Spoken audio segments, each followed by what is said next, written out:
الحمد لله رب العالمين والعاقبة للمتقين والصلاة والسلام على رسوله الكريم وعلى آله وصحبه أجمعين. Assalamu alaikum. Our Prophet Muhammad sallallahu alaihi wasallam said, "Pray as you have seen me pray." Alhamdulillah, we have not seen him pray, none of us, because we are born generations after him. But we are thankful to Allah subhanahu wa ta'ala that every and each act of the Prophet Muhammad sallallahu alaihi wasallam is preserved for us. Therefore we can learn how did the Prophet sallallahu alaihi wasallam pray, and we try to copy him as much as possible in the best way possible, inshallah. Today's lesson is about the sara'id, about the preconditions of the salah.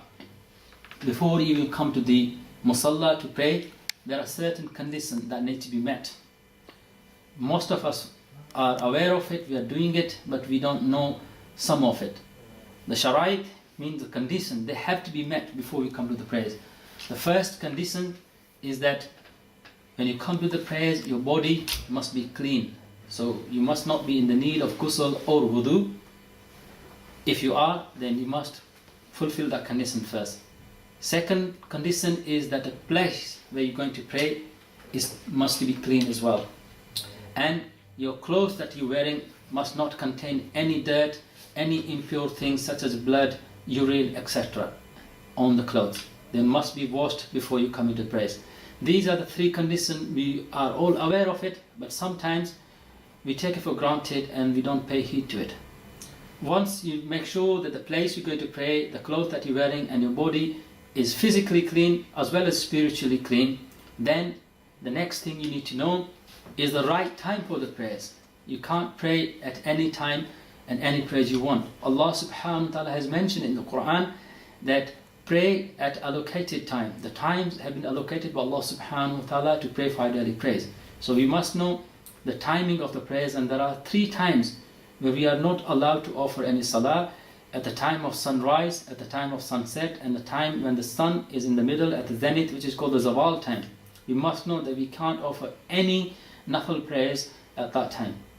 Then the other condition of the prayers, precondition of the prayer, is after the tahara, cleanliness and the timing, that we must have intention to the prayer. And of course we must be facing the Qibla, the Kaabatullah, Makkah al-Mukarramah, southeast in this country. These conditions must be met, and we must be in full awake situation. We must be sane, we must be aware when we're praying. So if you are half asleep, or if you just happen to be a smoker and you just had a cigarette and your mind is not working, then you are not in the state of mind of to pray. You better go and make a wudu again and come when you are fully concentrated. This is a condition of the prayers.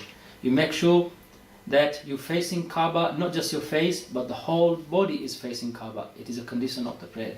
And then if you're praying in the Jama'ah, in the congregation, another condition added to it is that your lines must be straight. The rows must be straight, feet to feet and shoulder to shoulder.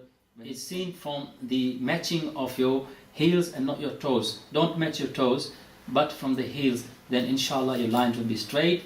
Your concentration fully on the salah, and your eyes fixed on the place of sujood. Inshallah, if you pray that way with the full concentration, you will enjoy the prayers and you will feel the khusu and the khuzu which is required for the prayers. May Allah subhanahu wa ta'ala give me and all of us inshallah tawfiq to follow this teaching of the Prophet Muhammad sallallahu alaihi wasallam to perfect our prayers. Inshallah, next time I will talk about the fara'id of salah. Jazakumullah khair wa akhiru da'wana walhamdulillahi rabbil alameen. Assalamu alaikum wa rahmatullahi wa barakatuh.